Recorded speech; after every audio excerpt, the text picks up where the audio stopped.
Le silence de Medjugorje a été brisé. Ce matin, 15 octobre 2025, après des mois d'attente, quelque chose s'est produit qui ébranle déjà la communauté des croyants à travers le monde. La voyante Mirjana Dragicevic-Soldo a reçu un message inattendu de la Vierge Marie, un message si urgent et si profond qu'il se propage comme une traînée de poudre de cœur à cœur. Oubliez les douces consolations. Ce n'est pas un appel ordinaire à la prière que nous avons entendu aujourd'hui. C'est une cloche d'alarme divine, sonnant avec l'autorité même du ciel, un avertissement qui ne peut plus être ignoré. Très tôt ce matin, alors que le monde dormait encore, Mirjana s'est agenouillée en prière. Mais cette fois, ce fut différent. Des témoins décrivent une lueur surnaturelle émanant de sa petite pièce de prière, visible même à travers les volets clos. Puis, la présence indubitable de la Mère de Dieu est apparue, mais son expression mêlait un amour infini à une profonde préoccupation, ses yeux reflétant à la fois la miséricorde et une urgence pressante. Le message qui a suivi est considéré par ceux qui l'ont étudié comme la communication la plus urgente venue du ciel en plus de 40 ans. Il ne parle pas d'avertissement lointain, mais d'une réalité imminente, avant que Noël n'arrive à révéler la Sainte Vierge, quelque chose va secouer les fondements de ce monde. Comme petit merci de nous rejoindre aujourd'hui, nous offrons un moment de bénédiction partagée. Commentez avec le mot « foi » si vous êtes ouvert à recevoir une pensée finale spéciale dédiée à tous ceux qui participent. Et s'il vous plaît, appuyez sur « j'aime » si vous appréciez ces moments. Cette révélation survient alors que l'humanité est à un carrefour sans précédent. Guerre, famille brisée, nation oubliant Dieu, division profonde même au sein de l'Église. Restez bien avec nous, car au fur et à mesure que notre histoire se déroule, nous explorons la nature de cette purification imminente et les liens troublants avec une prophétie antérieure sur 3 vagues de jugement. La Vierge a parlé d'une purification qui touchera chaque recoin de la création, non comme une punition, mais comme un nettoyage nécessaire, tel le bistouri d'un chirurgien qui coupe pour guérir. Ce qui approche séparera la vérité du mensonge, la lumière des ténèbres. Mirjana est sortie de cette rencontre visiblement ébranlée, des larmes coulant sur son visage, murmurant des mots qui font déjà le tour du monde. Elle m'a montré des choses qui arriveront avant que la neige ne fonde. Le temps du choix n'est plus à venir. Il est là. Quelle est la nature de ces événements imminents et comment se connecte-t-il à une ancienne prophétie sur 3 vagues de purification? Ce qui semblait être une prophétie lointaine est devenu notre réalité présente. Le message de ce matin détaille la nature de ces 3 vagues de purification. La première vague, décrite comme un feu tombant du ciel et des nations s'élevant contre des nations, se manifeste déjà dans les conflits qui déchirent notre monde. La guerre en Ukraine et les tensions explosives au Moyen-Orient ne sont pas des crises politiques isolées. Elles sont les premières flammes de cette purification mondiale. La deuxième vague part de la terre elle-même qui se tord de douleur, des montagnes qui se réveillent et des forces naturelles qui deviennent des instruments de purification divine. Nous en sommes témoins dans l'activité sismique sans précédent dans des régions autrefois stables, les éruptions volcaniques qui défient les explications scientifiques et les modèles météorologiques qui ne suivent plus aucune logique terrestre.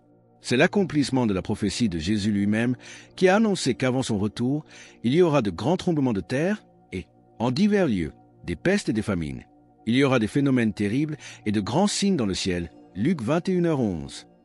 Mais c'est la 3e vague qui porte la douleur la plus profonde dans le message de la Vierge. C'est une purification spirituelle qui secouera le cœur même de l'Église, créant la division là où devrait régner l'unité et la trahison là où devrait se trouver la fidélité.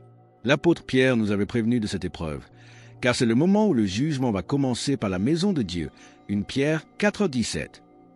Les paroles de la mère, rapportées par Mirjana, parlent d'âmes consacrées s'éloignant de leur vocation, de pasteurs égarant leurs troupeaux, et du Vatican lui-même connaissant une agitation sans précédent. Pourtant, au cœur de cet avertissement sombre, brille une lueur d'espérance. La Vierge Marie a souligné que ces purifications ne sont pas des actes de colère divine, mais des appels urgents au réveil. Le temps se raccourcit, certes, mais la porte de la miséricorde reste ouverte pour ceux qui choisissent de la franchir. Elle parle même d'âmes qui émergeront de cette épreuve comme de l'or raffiné par le feu, plus fortes dans leur foi et plus profondément enracinées dans l'amour divin que jamais auparavant. Ces vagues de purification sont donc à la fois un jugement sur notre indifférence et une ultime chance de revenir à Dieu. Mais pour prouver l'authenticité de cet appel urgent, un événement sans précédent s'est produit pendant l'apparition elle-même, laissant les témoins sans voix. Qu'est-il arrivé à la statue de la Vierge dans la maison de Mirjana et quel message silencieux mais puissant ce miracle a-t-il délivré? Pendant l'apparition, un événement sans précédent s'est produit, laissant les témoins sans voix. Au moment exact où la Vierge Marie parlait du besoin de conversion de l'humanité, la statue de la Vierge dans la maison de Myriana a commencé à pleurer des larmes de lumière. Pendant 33 minutes, ce miracle silencieux a continué, tandis que les 14 fidèles présents étaient agenouillés en prière, une paix inexplicable remplissant la pièce malgré la gravité du message. Ces larmes de lumière ne sont pas un signe de désespoir, mais un appel puissant et visible. Elles rappellent les larmes que Jésus a versées sur Jérusalem, pleurant non pas sur la destruction à venir, mais sur l'aveuglement de ceux qui refusaient de reconnaître le temps où ils ont été visités. Luc 19:44. Les larmes de la mère sont un appel à ouvrir les yeux avant qu'il ne soit trop tard. Face à ces temps de purification, les paroles de la Vierge, transmises par Myriana, nous offrent un guide pratique et urgent. Elle appelle ses enfants à revenir au fondement de la foi avec une intensité renouvelée. Le Saint-Rosaire devient non seulement une pratique de dévotion, mais une arme spirituelle contre les forces des ténèbres qui cherchent à semer la confusion et la division. La prière quotidienne se transforme, passant d'une simple routine à une ancre de salut, reliant nos âmes à la source de toute force lorsque les ressources humaines s'avèrent insuffisantes. Mais c'est sur l'Eucharistie que le message met un accent particulier, la décrivant comme le cœur battant qui donne la vie à tous les enfants de Dieu. Dans un monde où beaucoup se sont habitués à vivre sans les sacrements, la Mère de Dieu appelle ses enfants à revenir à l'autel, là où attend la véritable nourriture. Elle parle du Saint-Sacrement comme du refuge où l'on peut trouver la paix lorsque le monde n'offre que le désespoir et la force lorsque tout semble perdu. Après avoir donné ses clés pour la survie spirituelle, prière, chapelet, Eucharistie, le message aborde directement l'obscurité croissante dans le cœur des hommes. Comment la Vierge Marie nous appelle-t-elle à répondre à la violence et aux attaques contre l'innocence qui marque notre époque? Le message aborde ensuite avec une gravité poignante l'obscurité croissante qui s'insinue dans le cœur des hommes, cette violence insidieuse qui déchire les familles de l'intérieur et ces attaques perfides contre l'innocence qui souillent notre époque. Pourtant, même face à ces terribles réalités, les paroles de la Vierge Marie ne résonnent pas comme une condamnation sans appel. Elle vibre au contraire de l'amour urgent et désespéré d'une mère qui voit ses enfants courir vers le danger et les supplie de revenir à la sécurité du foyer avant que la tempête ne se déchaîne avec toute sa fureur. C'est le cœur même de Dieu qui s'exprime à travers elle, ce Dieu patient et miséricordieux qui, comme il le disait par le prophète Ézéchiel, ne désire pas la mort du pécheur, mais qui se convertisse et qu'il vive. Ézéchiel 33, 11. Ceux qui connaissent bien Myriana témoignent d'un changement notable, presque alarmant, dans son comportement après cette apparition particulière. Elle, d'habitude si calme et recueillie même après les communications divines les plus intenses, est apparue cette fois profondément ébranlée, comme si elle avait entrevu une réalité qui dépasse l'entendement humain. La phrase qu'elle répète depuis, presque malgré elle, un murmure chargé d'une signification terrible en tous ceux qui l'ont entendu. La mère nous a parlé pour la dernière fois avant que tout ne change. Prononcée par celle qui détient les clés des secrets, cette parole confère au message de ce matin une imminence et un poids qui glace le sang. C'est l'ultime avertissement avant l'accomplissement. Medjugorje, ce phare d'espérance, vient d'envoyer un signal au monde à un moment où beaucoup pensaient que le temps des grands avertissements était révolu. Le message est clair, nous n'assistons pas à une conclusion, mais bien à l'ouverture de l'heure de la décision ultime, cet instant fatidique où chaque cœur humain devra choisir irrévocablement entre la lumière qui sauve et les ténèbres qui anéantissent. C'est un appel si puissant, si définitif. Si ce message, qui révèle le cœur d'une mère cherchant à sauver ses enfants plutôt qu'à les punir, résonne profondément en vous et que vous ressentez l'appel à affirmer votre propre foi face à l'urgence des temps, nous vous invitons à partager Amen dans les commentaires ci-dessous. Le Seigneur lui-même nous a prévenus de cette heure. Ce que je vous dis, je le dis à tous, veillez. Marc 13h37. Cet appel à la vigilance n'a jamais été aussi pertinent. L'onde de choc de cette révélation ne s'est pas arrêtée aux frontières de Medjugorje. Comment cette nouvelle s'est-elle propagée comme une traînée de poudre et quels phénomènes extraordinaires ont commencé à se manifester simultanément dans des groupes de prière à travers le monde? Le poids de ce message s'étend bien au-delà des collines de Medjugorje. Des rapports affluent de groupes de prière du monde entier, décrivant des phénomènes extraordinaires qui se sont produits simultanément à la vision de Myriana. À Naples, des jeunes en adoration eucharistique ont vu un rayon de lumière verticale transpercer le plafond de la chapelle. En Équateur, un curé a eu des rêves récurrents d'une croix lumineuse divisant le ciel. Ce ne sont pas des incidents isolés, mais un modèle qui suggère que le ciel parle à travers de multiples canaux pour s'assurer que son message atteigne chaque coin de la terre. L'accent mis par la Vierge Marie sur la préparation prend une nouvelle urgence dans le contexte des événements mondiaux actuels. Les systèmes économiques vacillent, le tissu social se déchire et les vérités fondamentales sont attaquées. C'est au milieu de ce chaos que de petites communautés de fidèles se forment, unies non par une organisation humaine, mais par une main invisible qui les guide vers l'unité dans la prière et le soutien mutuel. Le père Petar Luby, le prêtre désigné pour annoncer les 10 secrets de Medjugorje le moment venu, a été vu montant vers la croix bleue immédiatement après la fin de la vision de Mirjana. Des témoins rapportent qu'il portait une petite enveloppe scellée et s'est agenouillé en prière prolongée sous la croix. Lorsqu'il a été approché par des pèlerins cherchant conseil, ses seules paroles furent « Le temps du choix a commencé. Dites à ceux qui ont la foi que la préparation n'est plus facultative. » L'enveloppe qu'il portait contenait, selon toute vraisemblance, les premières instructions concrètes concernant le processus de révélation prophétisé depuis des décennies. Les secrets eux-mêmes, comme révélés au fil des ans, ne sont pas des punitions divines, mais des avertissements donnés par une mère aimante pour ramener ses enfants au salut. Il parle d'événements qui serviront de sonnette d'alarme pour l'humanité, des signes surnaturels impossibles à ignorer.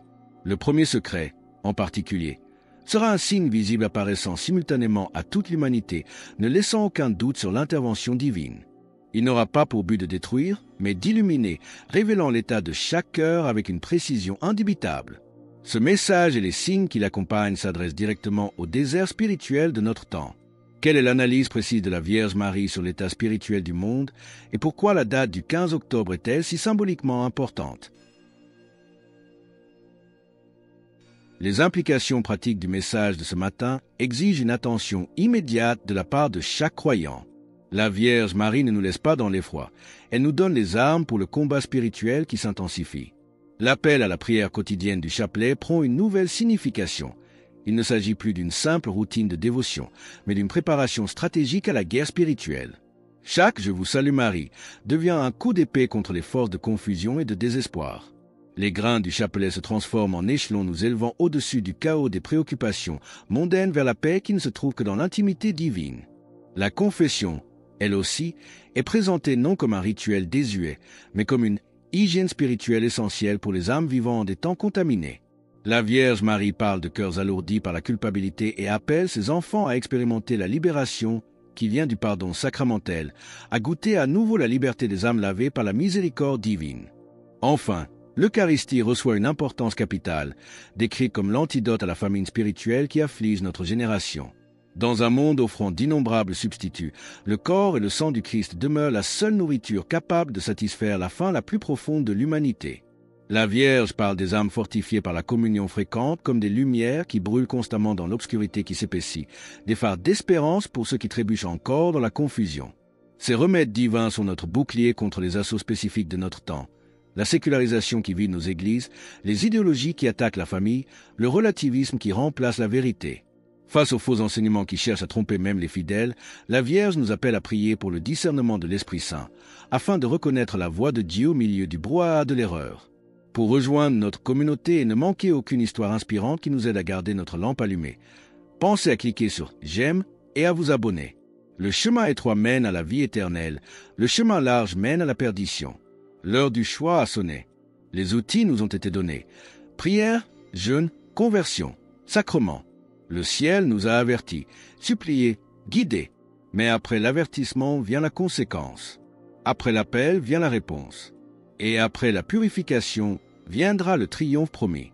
Quelle est cette promesse finale qui doit éclairer notre chemin à travers les ténèbres? Au cœur de ces avertissements urgents et de ces appels pressants à la préparation, brille la promesse finale, celle qui doit être l'encre de notre espérance. Après avoir décrit les purifications nécessaires et les moyens concrets de nous y préparer, la Vierge Marie a offert la vision de la victoire inéluctable de la lumière. « Mon cœur immaculé triomphera », a-t-elle affirmé avec une certitude divine. Ce n'est pas une simple possibilité, c'est une garantie céleste. Après la douleur et les épreuves qui marqueront la fin de cette époque, viendra enfin le temps de la paix tant désirée. Une nouvelle lumière descendra sur la terre, purifiée et renouvelée, et ceux qui seront restés fidèles au milieu de la tempête verront la renaissance de la foi et le triomphe éclatant de la grâce divine. Comprenez bien, ce n'est pas la fin du monde qui est annoncée, mais la fin d'une ère marquée par l'oubli de Dieu. La purification, aussi douloureuse soit-elle, n'a pas pour but la destruction, mais la guérison spirituelle de l'humanité. Comme le chirurgien doit inciser pour sauver le corps malade, Dieu permettra ces événements pour nous réveiller de notre sommeil spirituel. Après la nuit viendra l'aube. Après l'hiver, le printemps. Après la croix, la résurrection. Mais ce triomphe, cette aube nouvelle, exige notre participation active, notre réponse personnelle.